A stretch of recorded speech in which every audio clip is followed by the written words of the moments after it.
Merhaba sevgili hanımlar, değerli takipçilerim. Ayşe'nin El İşi Dünyası YouTube kanalıma hoş geldiniz. Şöyle Alize Angora Gold kullanıyorum. İpimin renk numarasını şöyle vermek istiyorum. Almak isteyen arkadaşlarımız olursa 28 numara renk numaram hanımlar. 4 numarada kullanıyorum. 1.60 milim. Bugün model anlatmayacağım. Daha önce modelini anlattığım bir modelimin kol ve yaka kesimini anlatacağım. Yelek yapmak isteyen arkadaşlarımız olursa kol ve yaka kesimi pratik bir şekilde nasıl yapabilirsiniz onu sizinle paylaşmak istiyorum. Ona geçmeden önce kanalıma ilk kez geliyorsanız ve halen abone değilseniz ücretsiz bir şekilde abone olup zil işaretini bütününe getirirseniz bundan sonra paylaşacağım videolarımdan anında haberdar olursunuz. Videolarımı beğenmeyi, küçük de olsa bir yorum yapmayı da unutmayın lütfen. Verdiğim emeklerin karşılığını alabilmem içindir hanımlar. Şöyle bu modelimin kol ve yaka kesimini anlatacağım. Pratik bir şekilde nasıl yapabilirsiniz? Şöyle sizinle paylaşmak istiyorum hanımlar. Model anlatımı kurumunu detaylı bir şekilde videosu var. Bunu ilk kez izliyorsanız, onu izlememişseniz de linkini bu videomun açıklama kısmına bırakacağım. Oradan linki tıklayarak izleyebilirsiniz hanımlar. Şöyle şimdi sıra sonundayım. Ben burayı bu şekilde şöyle 1 2 3 zincir çekip dönüyorum. Kol altı kesimi yapacağız hanımlar. Trabzanlarımın tepesine batıyorum. Şöyle trabzan örüyorum. Kol altı kesimi yapıyoruz hanımlar. Burada boşluğa batıyorum, bir tane trabzan. Trabzanlarımın tepesine batıyorum, trabzan. Kol altı kesimi yapıyorum hanımlar. Trabzanın tepesine battım, trabzan. Bakın şöyle modelimin trabzanlarına batıyorum. Buradaki zincirin içine battım, bir tane trabzan. Topladığımız trabzanın bakın şu tepeye batıyorum, trabzan. Buradaki boşluğa batıyorum, trabzan. Trabzanlarımın tepesine batıyorum, trabzan.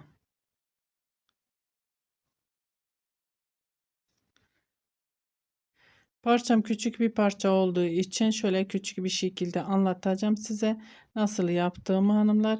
Şimdi burada artık şöyle göstereyim size. Modelimi devam edeceğim.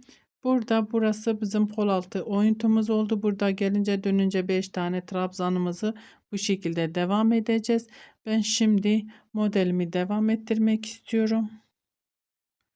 Bu şekilde 1 2 3 zincir çekiyorum burada hanımlar. Şuraya sık iğne ile sabitliyorum.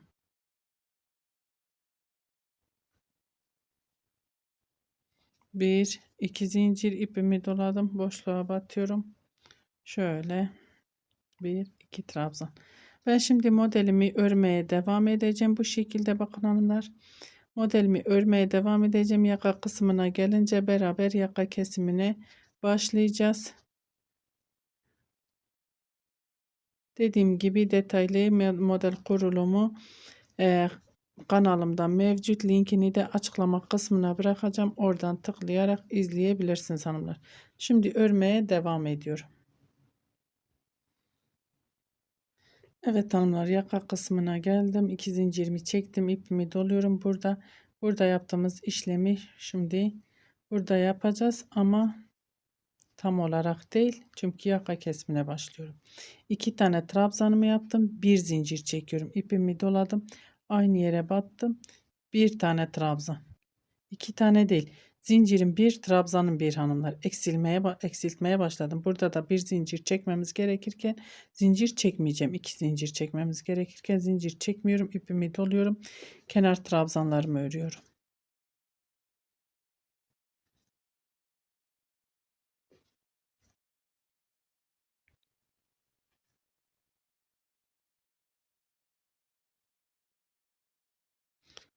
Bir, iki, üç zincir ve dönüyorum. Hanımlar, bu yelek olmuyor. Küçük bir parça. Şöyle model anlatımı yaptım. Bir parçada kol ve yaka kesimi pratik şekilde nasıl yapabilirsiniz yelek yapan arkadaşlarımız için onu gösteriyorum. Hiç zincir çekmeden ipimi doluyorum. Bakın, trabzanımın tepesine batmayacağım. Buradaki trabzanın zincir, bir tane zincirimiz var, içine batıyorum. 1 2 3 şöyle 4 tane trabzan ördüm. 6 tane değil, burada 6 tane trabzanımız var. Eksiltme yaptığım için 4 tane trabzan.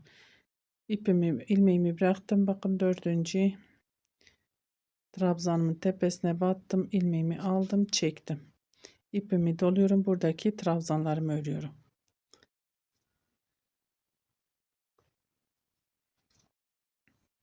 Burada kesim yapmış olduk hanımlar. Yine eksilterek kesim yapmış olduk. Diğer modelime geçiyorum ve modelimi örmeye devam ediyorum. Kol altına gelene kadar örmeye devam ediyorum hanımlar. Kol altına gelince dönüşleri nasıl sağlayacağım onu da sizinle paylaşmak istiyorum. Şimdi bu şekilde modelimi şöyle örüyorum. 6 trabzan, bir zincir ve aynı şekilde trabzanların tepesine batıp trabzanlarımı örmeye devam ediyorum. Buraya kadar örmeye devam edelim. Beraber döneceğiz. Evet hanımlar, şimdi şöyle kol altına geldim. 1 2 burada 3 zincir çekmek istiyorum, deneyeceğim hanımlar, kasmaması için. Şöyle trabzanlarımın tepesine battım. Evet, trabzan 1 2 3 4 5 tane trabzanımı yaptım. 1 2 3 zincir ve dönüyorum. Artık burası bizim kol altı oyuntumuz oldu hanımlar. Şöyle dönüyorum artık.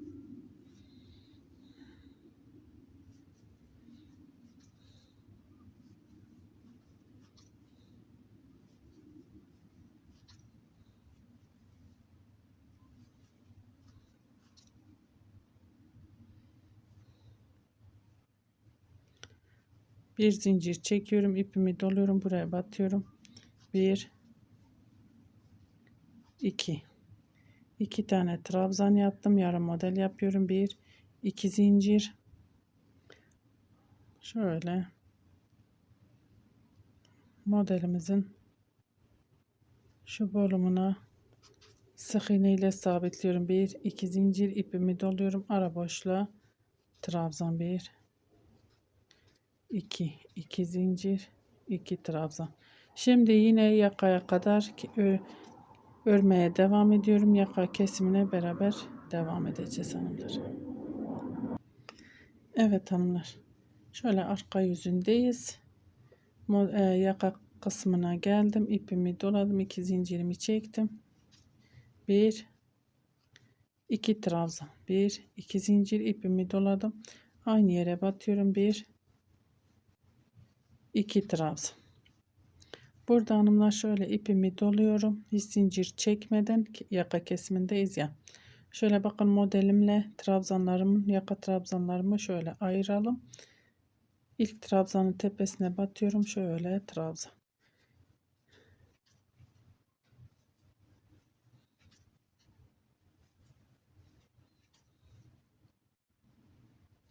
Şöyle 5 tane trabzanımı ördüm. 1 2 3 zincir ve dönüyorum.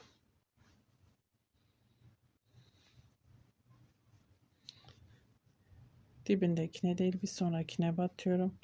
Şöyle trabzanlarımı örüyorum.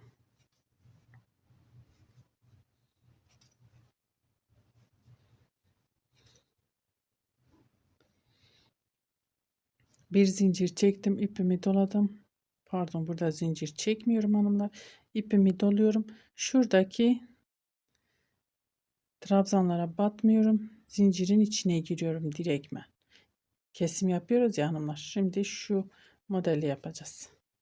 1 2 3 4, 5, 6. Zaten şu trabzana batmadığımız için kesim yapmış olduk hanımlar. Zincirde çekmedim. 6 tane trabzanımı yaptım. Şöyle topluyorum. Bir zincir ipimi doladım. Diğer tarafa trabzanlarımı örüyorum. Burada 2 tane trabzanımız var. Trabzanlarımızı örüyoruz. Modelimizi uygulamaya devam ediyoruz. Bakın. İpimi doladım ve modelimi örmeye devam ediyorum hanımlar.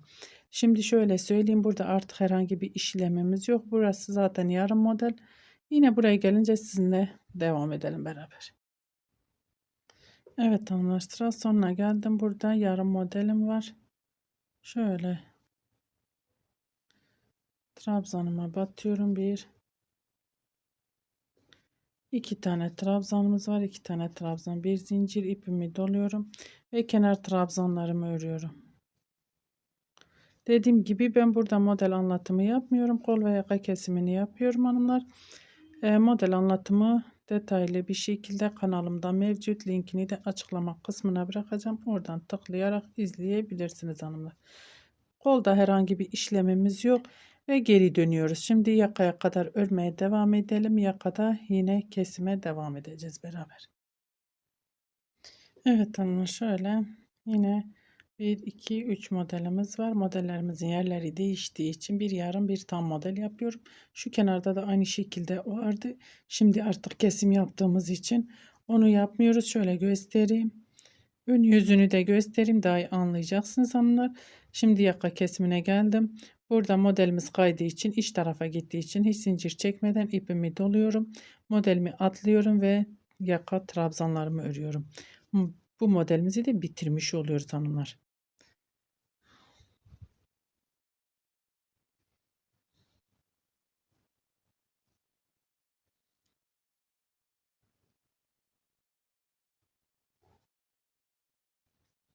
Bir, iki, üç zincir ve dönüyorum. Bir model daha keseceğiz. Ondan sonra zaten kesimi bitireceğim. Küçük bir parça olduğu için şöyle pratik bir şekilde nasıl yaparsınız onu göstermek istedim hanımlar. Şimdi yine ipimi doluyorum. Buradaki zincirin içine giriyorum. Normalde bakın şunlar trabzanların tepesine batıyoruz. Burada kesim yaptığımda trabzana batmıyorum. Zincirin içine direktmen zincirde çekmiyorum kenarda. 1, 2, 3, 4, 5, 6 tane trabzanımı yaptım. İlmeğimi bıraktım. İlk trabzanın tepesinden batıyorum. İlmeğimi aldım, çektim. Bir zincir çektim ve diğer taraftaki trabzanın tepesine batıyorum.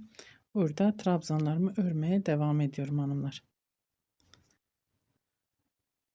Diğer modele geçtim. Bakın 1, 2 tane trabzan örüyoruz. Sonra zincirin içine bir zincir, zincirin içine 6 tane trabzan. Artık kol altında herhangi bir uygulamamız yok. Geri döneceğiz. Yine yaka kesimine gelince beraber devam edeceğiz hanımlar. Şimdi yakaya kadar örmeye devam ediyorum. Evet hanımlar, yine yaka bölümüne geldik. Şöyle ön yüzünden göstereyim size. Yine kesimimizi yapıyoruz. Burada modelimizi uyguladık. Hiç zincir çekmeden, şuraya trabzanlara batmadan, buraya normalde zincir yapmamız lazım. Yapmıyoruz. Şöyle kenar trabzanlarımı örüyorum hanımlar. Burada da bu modeli de bitirmiş oluyoruz.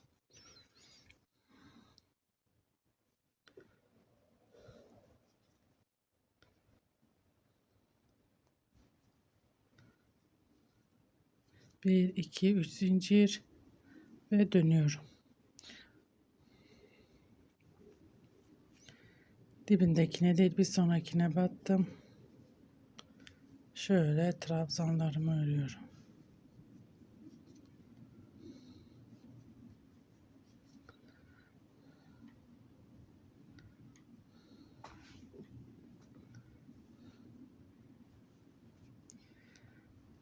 Bir zincir çekmeden ipimi doluyorum. Buradaki Bakın yine trabzan tepesine batmıyorum. Zincirin içine batıyorum. 1 2 3 4 5 6 tane trabzan ilmeğimi bıraktım. Şöyle trabzanımın tepesine batıyorum. İlk trabzanın altı trabzanı, ilk trabzanı ve bir zincir çekip şöyle kenarda 2 trabzanımız var. Trabzanlarımızı örüyoruz hanımlar. Diğer modele geçiyorum. Örmeye devam ediyorum modelimi. Ben yine yakaya gelince beraber devam edeceğiz. Evet hanımlar, şöyle yine ön yüzünü göstereyim. Yaka kısmına geldim. Şimdi bu modelimizi de bitirmiş olacağız. İpimi doluyorum ve kenar trabzan modelimi atlıyorum. Kenar trabzanıma batıyorum. Bakın burada 1-2 modelimiz var. Bu şekilde yaka kesimini de bitirmiş oluyorum hanımlar. Artık normal düz bir şekilde örmeye devam edeceğim. Kesimi yapmayacağım. Şöyle bakın şu şekilde sıralı bir şekilde modellerimiz kesmiş olduk.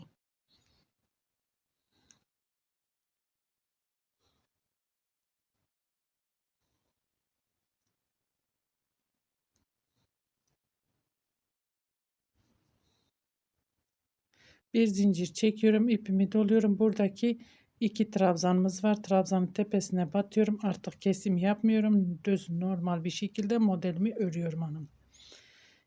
Şöyle 2 trabzan, bir zincir. O zincirin içine giriyorum. 1 2 3 4 5 6 trabzan. İlmeğimi bıraktım. Buradaki zincirin yanındaki ilk trabzana. 6 trabzanımızın ilk trabzanına batıyoruz. İlmeğimizi aldık, ördük, bir zincir ve yanındaki 2 trabzanımı örüyorum. İpimi doladım, diğer modele geçtim.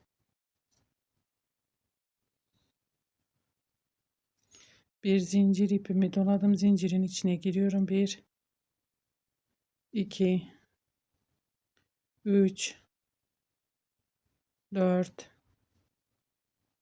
5 6 ilmeğimi bıraktım. 6. trabzanımızın ilk trabzanına battım, ilmeğimi aldım, ördüm, bir zincir ve yanındaki trabzanları örüyorum. Bir zincir çektim, ipimi doladım ve şöyle kol kenarındaki trabzanlarımı örüyorum. Hanımlar, şöyle sizinle bunu da göstermek istiyorum. Burada bakın 1-2 modelimiz kalmış. Değil. Şimdi yarım model buraya, yarım model buraya, bir model ortaya yapacağız. Eksilmiş olmuyor. Sadece şöyle bir zincir, ipimi doladım. Buradaki zincirin içine giriyorum. 1-2 tane trabzan. 1-2 zincir buradaki modelimin tepesine şöyle sık iğne ile zincirimi sabitliyorum. 1-2 zincir, ipimi doladım. 2 modelin arasına batıyorum ve buraya tam model uyguluyorum. 1-2 trabzan, 2 zincir, aynı yere batıyorum. 2 trabzan. 1-2 zincir, modelimin tepe kısmına gelecek şekilde bakın şöyle sık iğne ile sabitliyorum. 1-2 zincir, ipimi doladım. Burada bir zincirimiz var. Trabzanlar hemen yanında. İçine batıyorum. 2 tane trabzan. Yarım model yapıyorum. Bir zincir, ipimi doluyorum ve kenar trabzanlarımı örüyorum.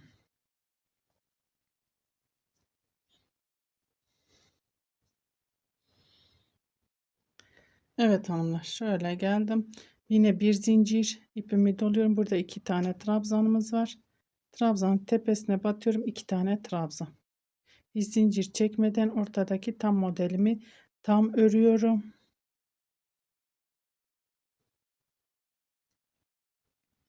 Bir zincir ve zincirin içine 6 tane trabzanımı yapıp topluyorum hanımlar. Bu şekilde burada da 2 trabzanın üstüne 2 trabzan öreceğiz. Aynı şekilde devam edeyim. Evet hanımlar, şöyle bakın, yarım model burada, yarım model burada, tam modelim burada. Şimdi şöyle ön yüzünden gösterince daha güzel anlaşılıyor. O yüzden şimdi arka yüzündeyim. Şimdi yine 2 model olacak. 1 2 zincir ipimi doluyorum. Bakın, modelimin yanındaki yarım modelle tam modelin arasındaki boşluğa batıyorum. 1 2 trabzan, 1 2 zincir, aynı yere batıyorum. 1 2 trabzan, 1 2 zincir, şöyle tepeye batıyorum. Sık iğne ile sabitledim. 2 zincir. Bakın, yine yarım modelle tam modelin arasındaki boşluğa batıyorum. Tam model örüyorum. 1 2 2 zincir, aynı yere batıyorum. 1 2 trabzan, 2 zincir çekiyorum ve kenar trabzanlarımı örüyorum hanımlar. Bunu da bu şekilde ilerletebiliyorsunuz. Onu da sizinle paylaşmak istedim. Şöyle son halini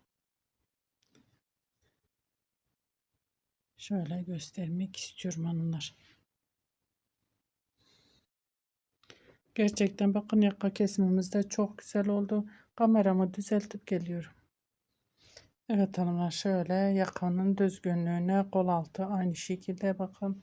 Çok düzgün bir şekilde yakamızı kestik. Kol altı da tabii ki bu küçük bir parça olduğu için bu kadar hanımlar. Daha büyük parçada daha geniş omuz bırakabilirsiniz. Şu kol altı daha geniş kesersiniz. Bunu sadece model anlattığım parçamda pratik bir şekilde nasıl kol ve yaka kesimi hep soruyorsunuz.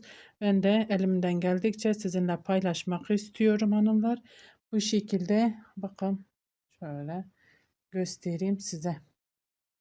Umarım anlatabilmişimdir. Beni tercih edip izlediğiniz için çok teşekkür ederim hanımlar. Bir dahaki videolarımızda görüşmek üzere. Hoşça kalın. Allah'a emanet olun.